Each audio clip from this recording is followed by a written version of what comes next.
Sa iba pang balita, naglabas ng travel advisory sa kanilang mga mamamayan ang Chinese Embassy sa Pilipinas. Ayon sa advisory, may unstable public security sa Pilipinas dahil sa laging hinaharas at iniimbestigahan ng mga otoridad sa bansa.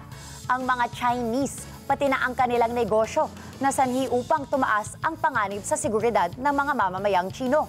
Sa advisory ay pinayuhan din ang mga Chinese national na nasa Pilipinas at maging ang mga nagpaplano magtungo sa bansa na paigtingin ang pag-iingat at kahandaan at inabisohang umiwas sa pagdalo sa hindi mahalagang pagtitipon.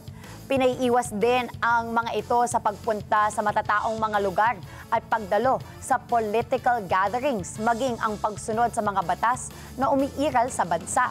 Ang mga nais namang magtungo sa bansa ay pinapayuhang magsagawa muna ng risk assessment bago tuluyang bumisita rito.